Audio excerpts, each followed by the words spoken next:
Sometimes it's a complicated situation, but some things are black and white. On day one in the Oval Office, I would make 2 phone calls. The first one would be to my good friend Bibi Netanyahu to reassure him we will stand with the state of Israel. Well, of course, the Iran deal was an important topic in last week's GOP debate, and for good reason. Now we all know how POTUS feels, but many were surprised to hear how Rand Paul felt. Take a look. Gotta quit sending it to countries that burn our flag. Israel's not one of those. But even Benjamin Netanyahu said that ultimately they will be stronger when they're independent. Well, with his reaction, I welcome former IDF soldier and Middle East analyst Micha Danzig. Thank you so much for being with me again. Of course, my pleasure. We've got so much to talk about. Of course, everything's evolving with this Iran deal. But first, I want to talk about that debate, because I thought it was really interesting. Rand Paul is actually getting a little bit of flack for his comments that he made there. But I was wondering what your reaction was when you first heard those comments. Well, it's not the first time. First of all, it's not surprising coming from Rand Paul. I think he's been fairly, forthcoming about his position on this issue. You also have to keep in mind who his father is. His father, is very hostile to all American foreign aid to any entity. Right. And certainly came out strongly against foreign aid to Israel a long time ago. In terms of, my reaction beyond not being surprised, I think, there's, first of all, a lot of Israelis who agree with what Rand Paul said. There's a lot of Israelis who agree with Rand Paul, but not maybe for the same reasons that Rand Paul would like. Those Israelis want America to have less influence on Israel and the policy decisions that Israel makes. There's a lot of people like Naftali Bennett, who's considered by, I'm sure, Barack Obama to be a, quote, hardliner in Israel, that want that aid to be slowly come down because, again, they want Israel to be less dependent on American aid and therefore less subject to American influence. Right. And you know what? Actually, I spoke with Philippe Azoulin about this last week, and he echoed the same comments, saying that it's more about the fact that this aid money comes with strings attached, and it doesn't allow Israel, it kind of ties their hands as far as how they would like to confront terrorism at their borders as well. So I think that's an interesting element to bring up, because people are attacking Rand Paul, some people, some groups, for being anti-Israel, but more so, I think, from his sentiments, I don't know where his motivations come from, but a lot of what he said, too, is if we had a surplus, we wish we could help more nations like Israel, want to have Israel's back. He just doesn't support taking money from China to pay Israel. So what do you think moving forward as far as our aid to Israel, our next commander-in-chief, our next chief diplomat? What should they do to that? Well, I think Rand Paul doesn't understand, and what's missing in that piece is how important that aid to Israel is for America. First of all, over 75% of that aid has to be spent in America, on American technology. So it dramatically benefits American firms like McDonnell Douglas and other American firms that manufacture weapons that are purchased for use in Israel. Second, there's a lot of joint development agreements that go hand in hand with that aid. So, for example, Iron Dome, the incredible Iron Dome technology that Israel displayed last year in the summer war with Hamas, where 90+% of non-guided missiles were shot down with the Iron Dome technology, an incredible invention. That technology is now part of America's arsenal. Right. And that came out of that joint development agreement. So the incredible ingenuity that Israel consistently has with respect to the military technology and technology in general is shared with America by virtue of that joint relationship. And on top of that, America gets the benefit of having a lot of its weapon systems tested by Israel. Right. And those things are fixed. And so there's a tremendous amount of reciprocity that goes with that. It's a complete partnership. And so while I certainly, would like to see, as somebody who's very pro-Israel, obviously, and loves Israel and loves America, I would like to see both countries completely independent of needing any aid.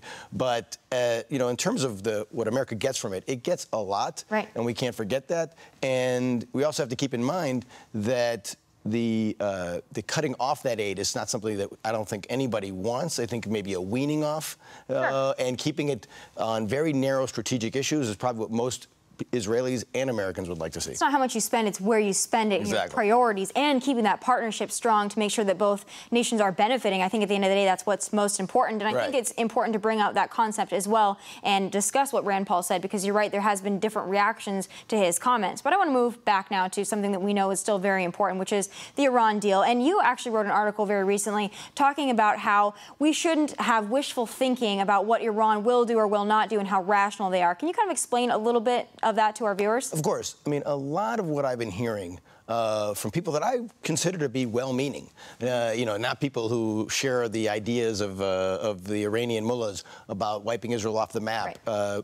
But people who are generally well-meaning and, are concerned about America's safety as well as Israel's safety, saying they support this deal because first of all, it's a deal as opposed to, going to war. And we keep hearing this suddenly now, this false narrative from the Obama administration that it's either this deal or war.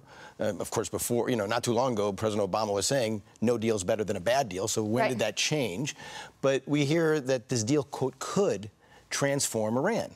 And we keep hearing that this deal could transform Iran. And it's this theory that, a lot of professors in their ivory tower expound on, that once somebody's in the global economy and when your middle class expands and people are generally wealthier, that it transforms hardline countries, radical countries, into being more moderate because they have more. Their thought process. Right. You win over the hearts and minds, but of course we know that that's wishful thinking.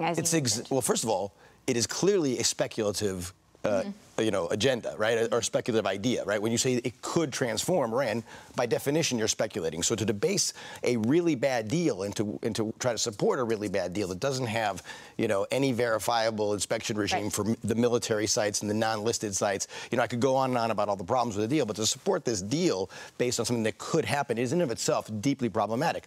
But it's also, as you just said, not rooted in history, right? We know that hardline regimes, radical regimes, don't become less radical because they get rich. I mean, they can do both. Yeah, we're allowing them to have the best of both worlds. Right. We're saying, we're going to give you money, and you can also keep working on your little side project, which is a nuclear weapon. Exactly. So they don't have to choose. Isn't that nice for them? I mean, look, horrible for us. We talked, I think, maybe the last time I was on your show, we talked about what happened with the Soviet Union, that we didn't do a deal with them that gave them favored nation status economically, and their economy continued to crumble, and it was weak, and eventually the Soviet Union fell apart because its economy was in such bad shape. It wasn't handed a lifeline by the West, right? And so that repressive, terrible regime collapsed. China, on the other hand, is a full member of the global community.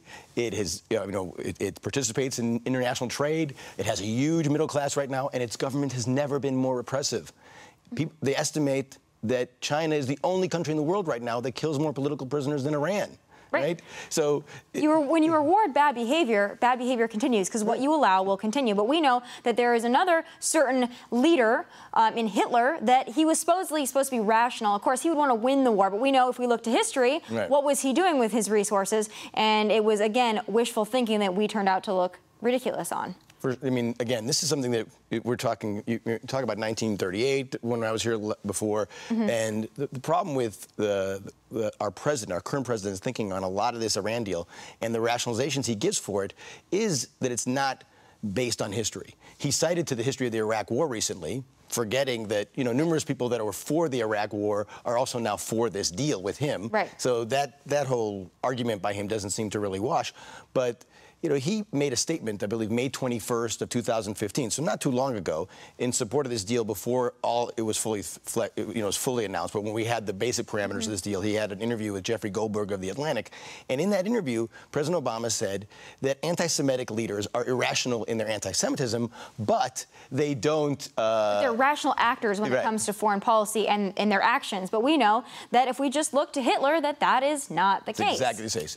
President Obama said in that interview that they won't do things that are against their self-interest in the name of their anti-Semitism. Well, Adolf Hitler basically evicted from his country every physicist and scientist that could have assisted the Nazi Germany in developing a nuclear bomb, an atom bomb. The Manhattan Project, which led to America being the first country to come up with the atom bomb, was largely staffed by German Jewish scientists, right? So it was completely irrational to get rid of the smartest people in your country with respect to physics and mathematics and engineering. But what drove him? Anti-Semitism. And that's what we're going to see. Crazy, irrational anti-Semitism. Absolutely. Right? We just need to look to history. And I'm not talking about looking to 2003 and the Iraq War. Let's look to some of the major wars we fought and some of the most devastating. Let's talk about World War II. Right. Let's look back to those examples and what worked and what didn't work, not having these political tricks that President Obama is trying to use. Unfortunately, we are out of town. We could go forever. But thank you so much for being with me. My pleasure. Welcome me back anytime. And still ahead, the conservative warrior that's pressing CNN to dump one of its Planned Parenthood operatives, Penny Young Nance, is here with me next. Keep it right here.